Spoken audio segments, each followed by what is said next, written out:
It is a Fairbanks Friday here on the Locked On Florida Panthers podcast, and today we're going to play a few games here on the show. We are going to play a little bit of something or nothing. We're also going to talk about another what-if scenario for the Panthers, and we're going to discuss what the possible top PK units could look like coming into next season for the Panthers, all on today's episode of the Locked On Florida Panthers podcast. You're Locked On Panthers, your daily podcast on the Florida Panthers. Part of the Locked On Podcast Network, your team every day.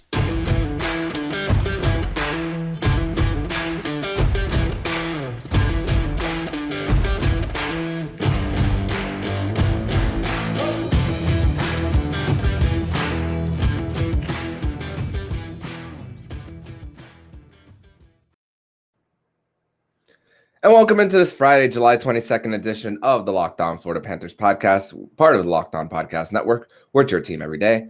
Thank you for making the Locked On Florida Panthers podcast your first listen of the day. I'm Armando Velez from PantherParkway.com. You can follow me on Twitter at MonoMan12. Follow the show account on Twitter at LO_FLA Panthers. And thank you for making the Locked On Florida Panthers podcast your first listen of the day.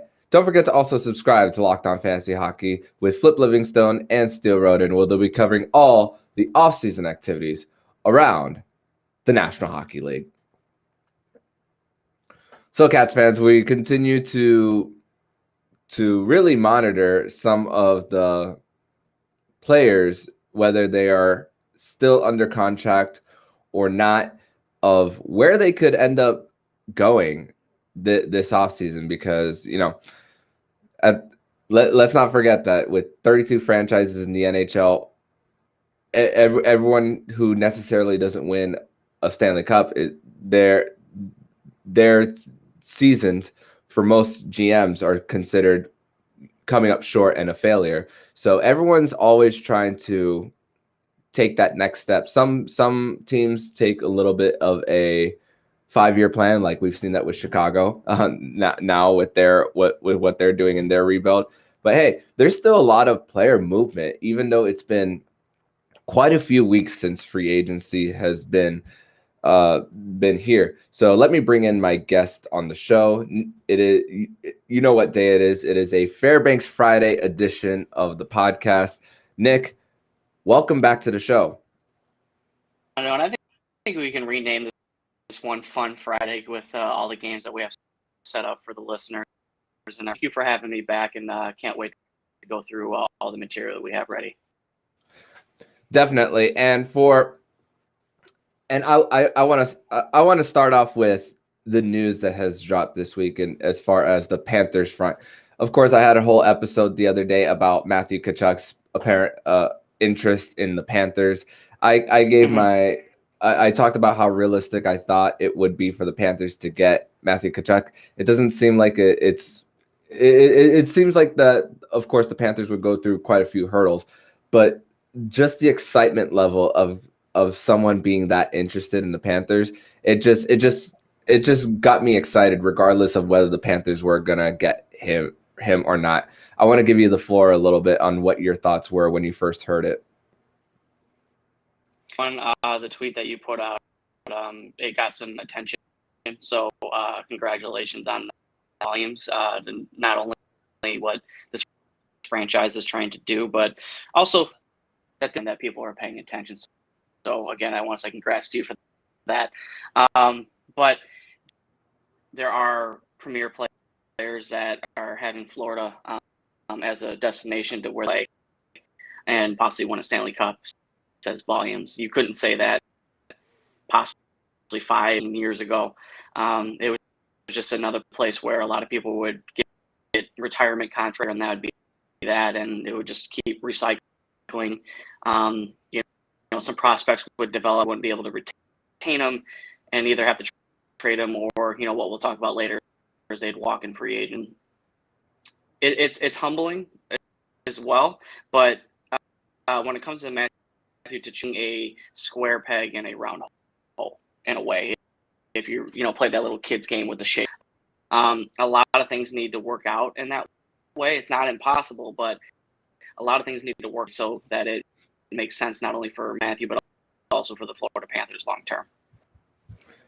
Yeah, and I actually got, as soon as I woke up this morning, I actually got a tweet from a listener at Jamie Weens at dragons_quest. Yes. He sent me a proposal of Calgary Flames would receive Patrick Hornquist, Brandon Montour, first round pick from 2021, Maki Semoskevich, defenseman Mike Benning, and a 2025 first round pick in exchange for Matthew Tkachuk.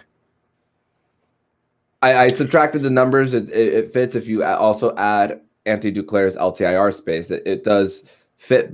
It barely fits by like $200,000. So that can fit. Who says no? And my answer, I think Calgary would say no to that. To the fact that Calgary is looking for a player now. That is, I know Patrick Hornquist kind of fits that, but also he's on the last year of his contract, which would help them. And secondly, he's probably not going to be the impact player that Chuck is. Excuse me. And I don't know if the remaining. It would have to be somebody like an Anton Lundell.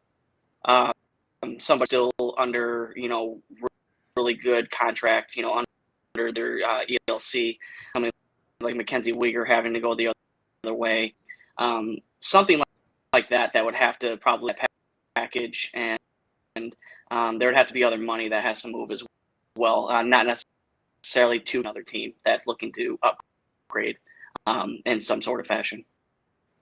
Mm-hmm.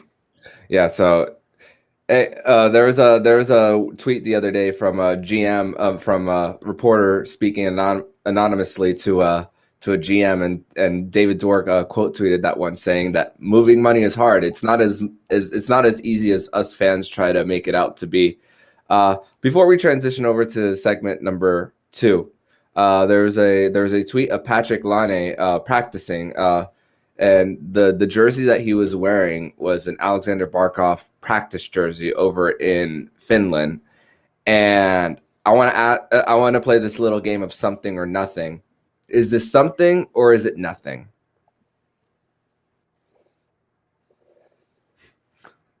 First sight was, oh, this is something. This is beautiful. But more into it, I honestly think it's nothing. We know that Laine and Barkov are really good friends, and offline video games and stuff like that. And I think they played Shell and a couple of other games. Maybe I think loves that game. But as of right now, it's really nothing. But it really will start to make people wonder if Patrick Laine actually signs a long-term deal. I know that he didn't go through arbitration with Columbus deal or an actual long-term extension coming between the two parties, but at the same time, to go with a long-term or even a short-term bridge deal and only signs for 1 year, that will speak volumes. Then maybe Patrick is going to force his way to whatever destination he wants. One of his good buddies, Barkov, down here in South Florida. So who knows right now? No doubt. And hey, there is also that possibility that now with Gaudreau signing with Columbus, that hey, Patrick Laine has a friend over there in Columbus, so that's a very big possibility that could sway him one way in order to eventually build something there. But we're going to transition over to the next segment where we're going to talk about PK units for the Panthers. But first, we're going to tell you all about BetOnline. And BetOnline.net is the fastest and easiest way to check in on all your betting needs. Find all your favorite sports and events and the #1 online source for odds, lines, and games. Find reviews and news of every league, including Major League Baseball, NFL, NBA, NHL, combat sports, esports, and even golf. BetOnline continues to be the top online resource for all your sports wagering information, from live in-game betting, scores, podcasts. They have you all covered. Head to BetOnline today or use your mobile device to learn more about the action happening today. BetOnline, where the game starts. Second segment here on this Fairbanks Friday edition of the Locked On Florida Panthers podcast. I got Nick Fairbanks in the house here. And Nick, I covered what the power play could look like at the very beginning of the week for the Panthers. And though the PK unit really last year was really around the middle of the pack for the Panthers. And it's obviously a unit that could look a lot better for the Panthers coming into this year. But I'm not sure how many changes we might see on the PK unit this year. We might see a little bit of tweaking of who's paired with who. Last year, mostly we saw Barkov Lundell, Hubi, Lusterinen, and of course, with losing Giroux, I could see, and Sherratt as well, I could see a unit for the Panthers. And of course, these are going to change throughout the season, and also you might have different units based who's in the box, of course.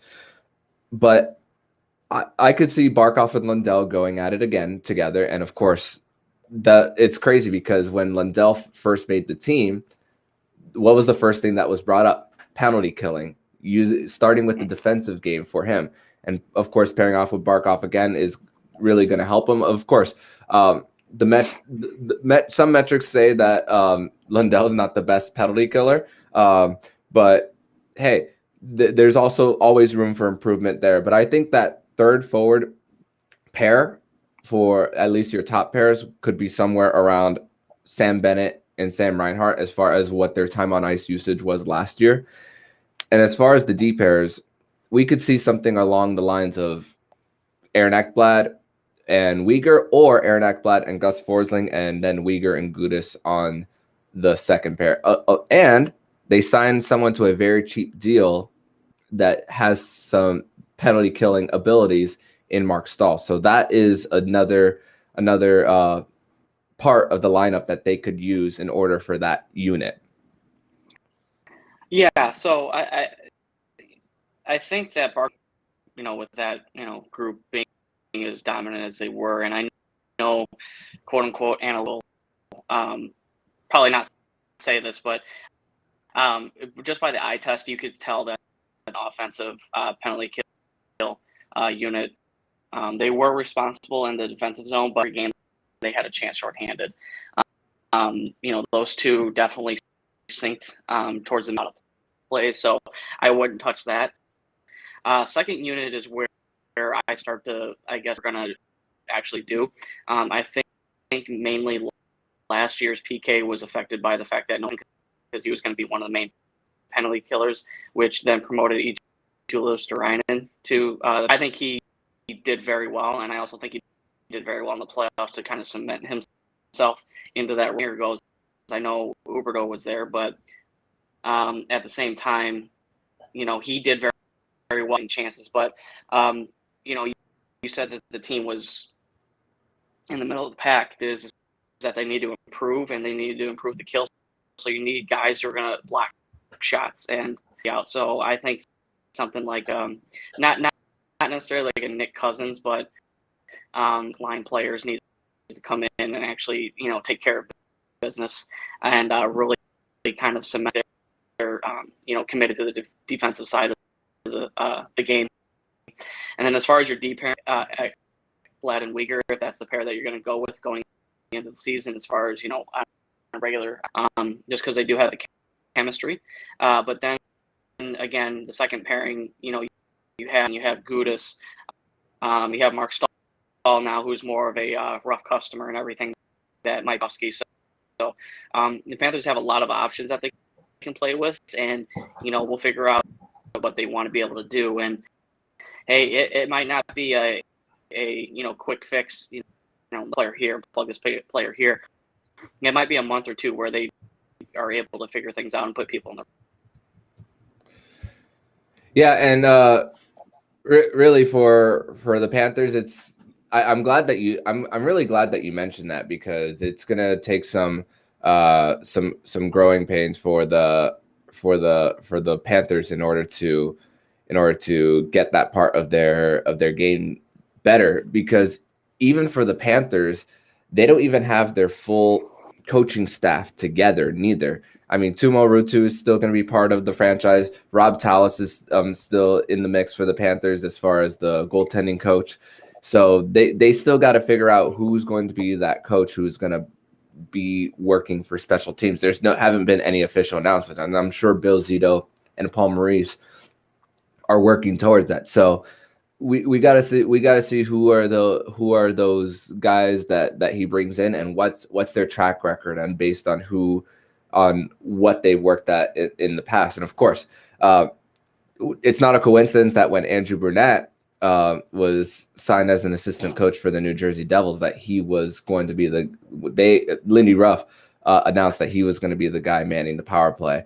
And like I said earlier in the offseason, I think the power play for the Panthers, once Andrew Brunette took the reins, suffered mostly because of the amount of hats that Andrew Brunette was wearing. So he couldn't really focus on one thing.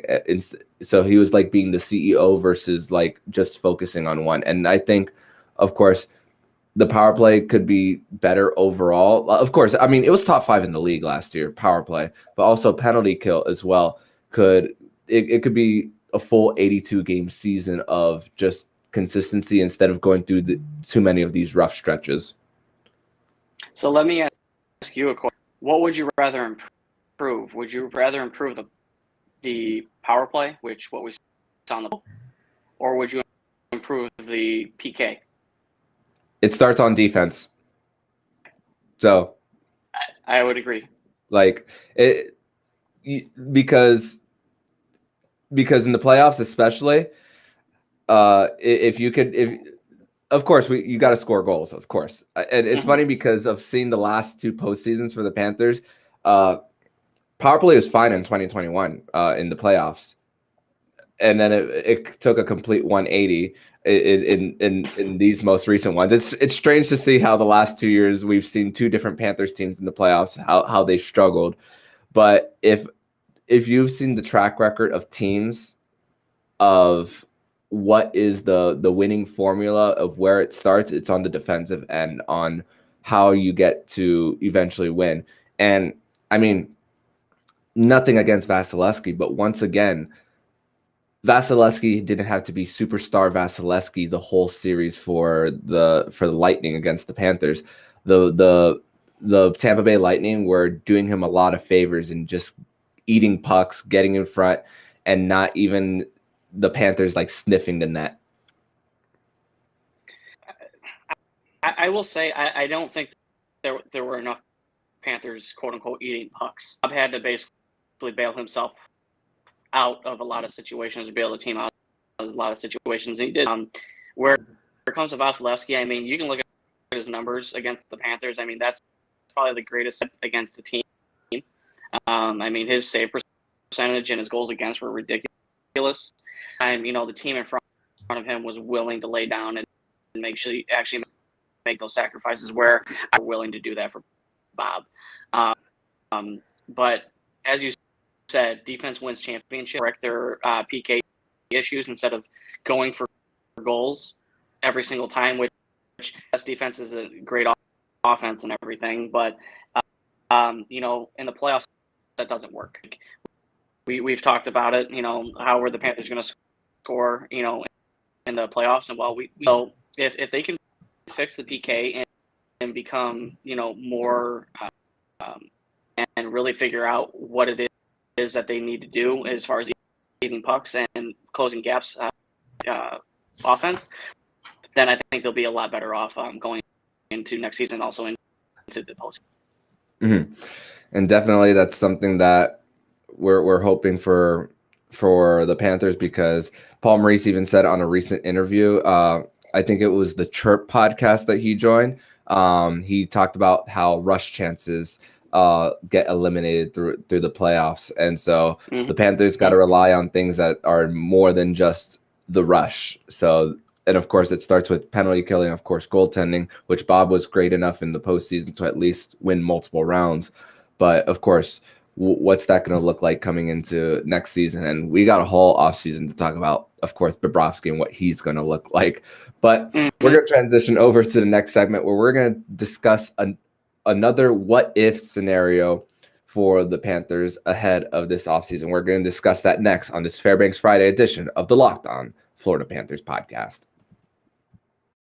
Your Locked On Panthers, your daily podcast on the Florida Panthers. Part of the Locked On Podcast Network. Your team every day.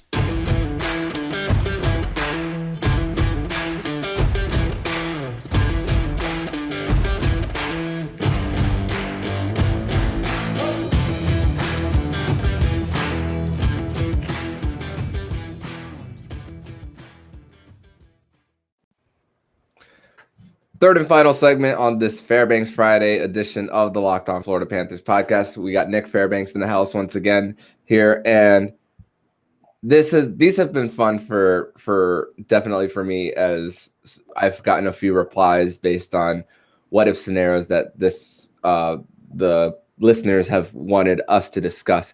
And this most recent what if scenario comes from Anthony writes, Flow State Ash, at Flow _ State _ Ash. He asks, what if Hubie walks away like Johnny did from the Flames? And of course, for once again to reiterate, Jonathan Huberdeau is can sign an extension at any moment. He could, and with 1 year left on his deal, of course, we were expecting around the of the 8-year deal, around 10 million AAV. So before we answer the question, though, I have a hard time, first of all, believing that he would leave based on how vocal he has been about being down here. Of course, if you follow him on Instagram, he's always shooting videos of his house right on Fort Lauderdale on the river. And with Gaudreau being far away from his family in a very, very cold city, this is the luxury that the Panthers have. But Nick, what if he does leave? Where do the Panthers go? So he gets that far. It's either he signs the extension or they're going to trade him. I think you need to look to history for this one. I know Huberdeau is going to basically hold all the cards for this, sign or not, but if you look to history, I think there's a very prominent, or there was an up and drafted back in the early 2000s named Jay Bomeister that management organization a little bit, saying, hey, I'm thinking about signing an extension with you. I'm more favorable. And Jacques Martin at the time believed him, and they tried to make a push for the playoffs, and Bomeister walked for nothing. I don't think the Florida Panthers can afford for nothing. I think they would be smart in actually getting the best deal that they or getting the best prospect or a player now to help their franchise. I think not allow Huberdeau to walk for nothing. He's that much of a premier player. Walk for nothing. But that's a different situation, I believe. I don't think that there's any city. I don't think, Huberdeau's waiting to just leave to go either back home or to another city right now. To say this thing drags out a little bit, you have to start entertaining deals. And correct me if I'm wrong, but I don't know if Huberdeau even has a no movement clause, or he can dictate work. I think, the thinking right now is just focus on the extension. And, that's when you really need to start putting your ear to the floor and really listening on offers for him, because basically reload if that happens. He does have a modified no trade clause in his last year of his contract. He did have a no move clause earlier in the deal, from what I remember. And you spoke about Jay Bomeister early for first round pick for the Panthers in the early 2000s.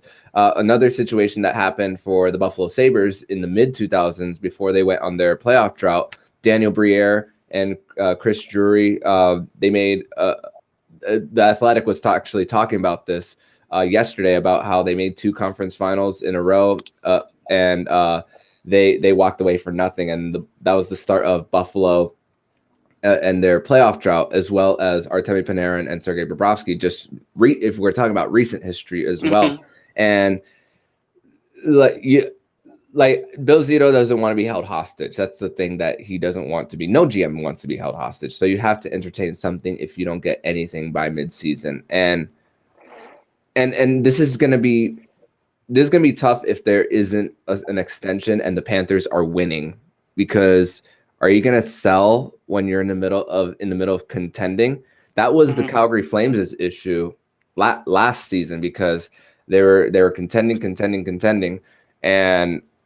and of course you're not going to do that mid-season. And now look where they're at now. Calgary went from a team that could have been in the playoffs multiple years because they have the goaltending, they have the coach, now to possibly being a fringe playoff team. And for the Panthers, it'd be really hard that'd be a really tough one to swallow, especially for a homegrown player. And I've even looked at some of the 2023 UFA class for the NHL, and here are some names. I'll name some names who will be a UFA, but I don't expect them to actually hit the market. I expect that they will have some extensions. Nathan McKinnon's going to be a UFA, but I think he's going to sign long-term with the Avalanche, so we can eliminate that. JT Miller, I think he's going to get traded and then sign an extension with the team that he gets traded to. I don't think he's going to hit the open market. A few of them, depending on the direction of the Boston Bruins, even though he plays on the right side, David Pastrnak is going to be a free agent in 2023. So they could turn that money and turn it into the direction of David Pastrnak if he decides not to re-sign with the Bruins. And then, of course, this would be an awesome signing for the Panthers if Huberdeau walks. But even if Huberdeau stays, I can see a situation where they can bring this in. Patrick Kane. I would love a Patrick Kane on this team. Yeah, so there's a lot to unpack there. What else I'll finish off with Huberdeau is that I don't think the Panthers can afford, if they're winning, or even if their season doesn't go as well as people think, you can't have drama in the in the locker room. So I think it would be best, it's going to be signed, is to move Huberdeau as quickly as you can at that point. Everybody loves him in the locker room. I know South Florida loves him. He's a part of this core. He's been in part of the years now, if not more. And just going to be creative from that. It's just something that not this team needs, but the organization doesn't need. What UFAs could be out there possibly. Think about the kind of cap space and who they can probably go out and get. You talked about a Pastrnak, or we have the person that we took Line, depending on what his situation's going to be. Maybe that's something that the Panthers retaining Huberdeau services, because he might price himself out. But it's going to be interesting to see how this all unfolds. And you see a Pastrnak actually re-signing. I think they're trying to get the band back together, with Krejci last go around. But it's going to be an interesting so the off season, also into the season, to see who's going to stick around and who's going to be moving on. Mm-hmm. And it's great to have these conversations as well, based on if the situation does happen. But like we've talked about, I don't anticipate him leaving, and I'm sure a lot of us don't as well. But let's say for the sake of argument he does, and we spoke about Patrick Kane, and Patrick Kane's odds as far as his next team. The Oilers are the favorite to be that team for him to be traded to. So you could possibly put him on that second line, or even shift Leon Draisaitl to the second line of the Oilers. So there's more balance with that lineup as well. The Lightning are in that top 5 for Patrick Kane as well. I'm like, no, please, for the love of God, no. Don't. No. Yeah, I'm just trying to figure out what Edmonton would offer Chicago to take that contract, or Edmonton's going to be able to offer for Patrick Kane services. And, I would be in on this. I mean, come on, Chicago and Tampa have been trading with each other. I mean, Chicago, LTIR players, Brent Seabrook, wherever, and Brent Seabrook was the last. Why not, trade Patrick Kane down to Tampa Bay, but for future, for their full rebuild and maybe a few blue chip prospects. So I actually don't really feel like Patrick Kane would be somebody who would come down here. I don't think the direction is here anymore. He would probably be more, how should I say, go to Vancouver more than he'd probably want to come to Florida just because of Dale. Mm-hmm. That's true. Good point on that one. And I think it gives an opportunity for, at least this year, to see what the Buffalo Sabres can also build as well, due to the fact that he's from that area. So we saw it with Claude Giroux with the Senators. People are talking about Matthew Tkachuk going to St. Louis, which I think that's where he eventually ends up. But hey, if the Buffalo Sabres even shows some type of improvement this year, we could also see him signing with his hometown team. So that's something that I could see somewhere in the future. But Nick, I want to thank you for joining on this Fairbanks Friday edition of the Locked On Florida Panthers podcast. Always great to have you here. Tell people where they can find you online. Thanks for having me on again, Armando. And I hope the fans at games and the what ifs questions that we had. But you guys can follow me on Twitter at Prudentia0 and also PantherParkway.com. Thank you as much as always, and I'll see you next Friday. Yes, sir. I'll be here. And if you like what you're hearing, please subscribe to the podcast to be notified every single time the Locked On Florida Panthers podcast jumps into your podcast feed.